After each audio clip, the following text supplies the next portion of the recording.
Hey guys, as you saw, I added an intro. Feel free to tell me down below how you like it. However, as I main jungle, here's my opinion on which 5 junglers are currently the strongest ones. With no further ado, let's get into it.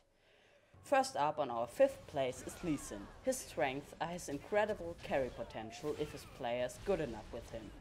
His crazy mobility through ward jumps and also a good utility. His power early to mid game is undeniably one of the strongest ones in the whole game. So why isn't he higher then? That's where our cons kick in. For once, he was slightly overnerfed by Riot as he lost his attack speed debuff plus half of his shield duration this patch.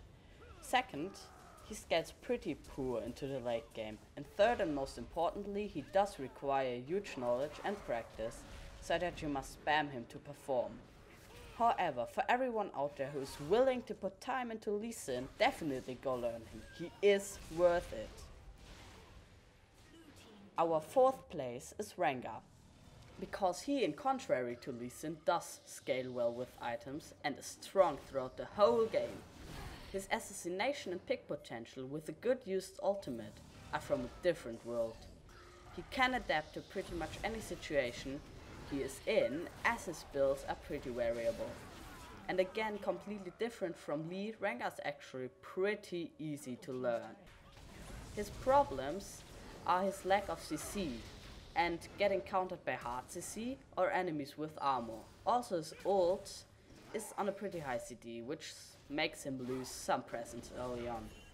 He may also fall off late game if not building to one-shot people. Jarvan the 4th is our number 3 due to him having the best level 3 ganks together with Lee Sin, plus dealing high amounts of damage while being really tanky. A good used ultimate can turn lost games into 1-1s almost single-handedly, and also his self buffs plus the utility he provides with his armor shred and AoE attack speed buff are just immense. His ganks can work out poorly if his EQ combo is sidestep, because a failed combo often results into bad or even horrible gank. His cooldown on ult is pretty high, which makes him lose presence. His game breaking ult is kind of double-edged, as it can easily lose fights if you catch one of your carries by mistake with enemy divers. The next one and 2nd place is Evelynn. I placed her that high because she forces the enemy team to play more defensive and invest in pink wards, which definitely won't be happening too much as it's SoloQ. And also you're incredibly present even if you're farming, again, because the enemies won't have too much vision about your jungle. A well executed flank combined with the good ultimate and the hilarious shield you get from it, together with your high burst and sustained damage, can turn games around or decide them pretty well. The cons, which she has in her almost perfect kit, is the lack of CC, as she only has one and this is her ultimate. She also is pretty squishy early to mid game, and once she gets tanky she is easy to kite due to her lack of CC. On our 1st place is Elise. This is because she is a great duelist with 7 spells and extremely mobile with high range gap closers and high range CCs on a fairly low cooldown.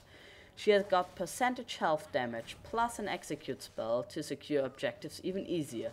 She does fit into every team comp, thus making her a safe first pick. Also, she can easily adapt her build against any team. She does outscale most popular junglers by now throughout the whole game. Her cons are definitely that her CC is a skill shot and thus easy to miss. Last up, she does need somewhat of a good knowledge and decision making, which only comes through practice.